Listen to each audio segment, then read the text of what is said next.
To make the most of this series, download our free guided workbook with reflective exercises from bayina.com/amazed. How's it, my bro? How's it brew? Brews in a coffee maker, I think. No, man. In South Africa, man. That's a way of endearment to say, how you doing, my brother? Say it again. How's it, my bro?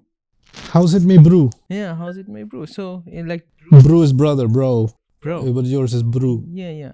A few other terms. My fro, my wife, my bully. Fro is German. And like Frau. And it's Afrikaans, too. That's where the fro came from. That's where the fro came from.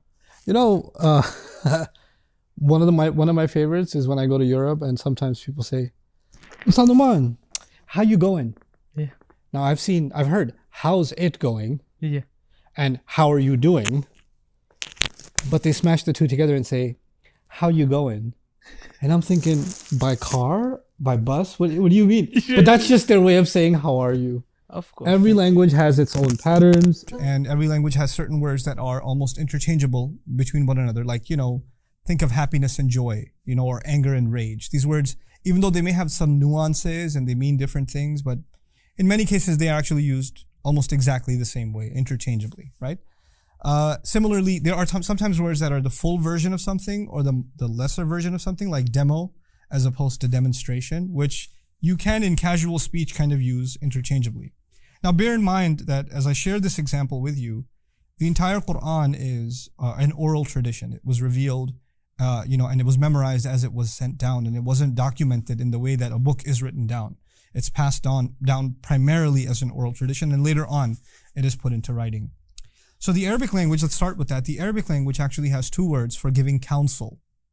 One of those words is wassa, and the other word is awsa. And even if you don't remember that vocabulary, it's okay. Wassa is used in Arabic when you give counsel that is of a spiritual nature, or that when you give it over and over again. So basically, actually, in Arabic, the only nuance to wassa is counsel that is given over and over again, as opposed to that awsa is actually counsel that's given one time. So I'll repeat that again. Wassa, over and over again. Awsa, one time. Remarkably, in the Quran, counsel is talked about several times. And if you take tally of all those times, like Baqarah and Surah, Shura, Nisa, Maryam, all these different places where counsel is talked about using this language, every time Allah talks about spiritual counsel, counsel to do good, counsel to worship Allah, counsel to pray, this kind of counsel, he'll use wassa, which is actually the word used for over and over again. And every time counsel is of a financial matter, like, inheritance is also kind of the deceased left some counsel about how the money should be distributed, He uses awsa. So for financial or, inheritance type matters, awsa, kind of leaving a will, leaving counsel behind, leaving advice behind, instruction behind, awsa. And spiritual matters, wassa, which is beautiful. Because Allah is saying, think about it. How many times is inheritance going to be distributed? One time. It's a one-time thing. So awsa is a better word to capture the one-time nature of that kind of, distribution of will, that kind of counsel. However, spiritual counsel, be mindful of Allah, be truthful, be kind, pray. This is not the kind of counsel you give somebody once. You have to give it over and over and over again. That's the nature of spiritual counsel. It must be repeated. So he beautifully uses every single time the word wassa. Now think about that. In the Arabic language, wassa and awsa are interchangeable with a subtlety. One is repeated, the other is not. But the Quran is very precise about where it uses each one, with one amazing exception. Isa alayhi salam, Jesus is born. The Quran has a unique narrative about Jesus that the Bible doesn't have, that he spoke the day he was born. And part of his speech is wa awsani bis salati wa zakati ma dumtu hayya. He counseled me to pray and to charity so long as I'm alive. Meaning Allah counseled Jesus. Isa says, alayhi salam, Allah counseled me to pray and to give charity. Except the word he used for counsel this time is the word that you typically find in the Quran for financial matters. Why though? This is a spiritual counsel. To pray, to give charity. Some argued that perhaps this word is used here because charity was mentioned, which is financial. But there's something more going on here. Remember in the beginning of this elaborate explanation, I told you that awsa is for one time and wassa is over and over again. Isa alayhi salam is how old? One day.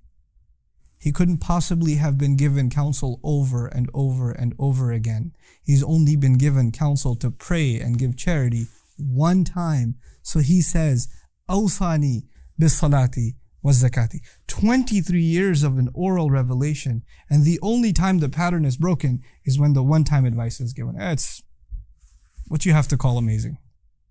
Another 2 examples I want to quickly give you along the same lines, because they're so short that if I made a video by themselves, they'd be like a minute long. So I'll throw them in here, inshallah. Is 2 words. We'll compare 2 words. There's this word a'yun and there's the word uyun.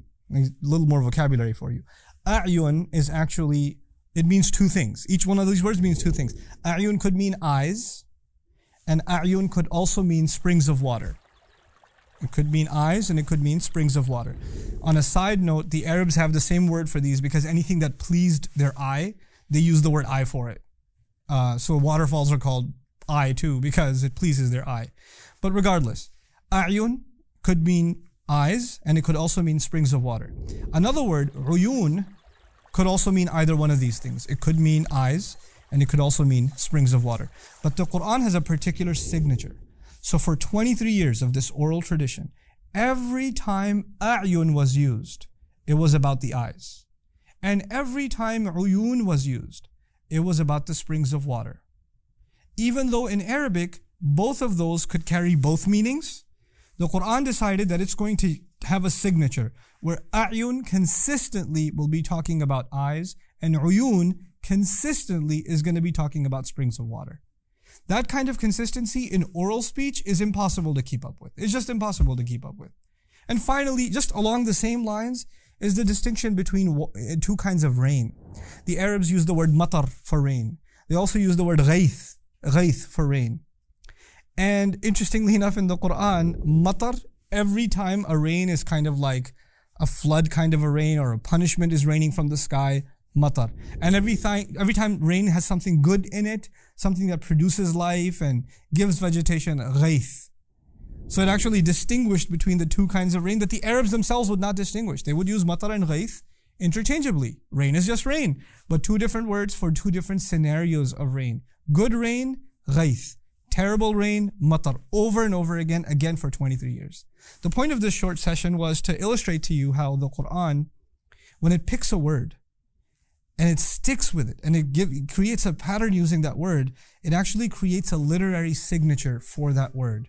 And these are the kinds of things, inshallah ta'ala, over the course of this series that I hope to elaborate before you more and more and more. May Allah give us a genuine appreciation of His beautiful word. Barakallahu li wa lakum.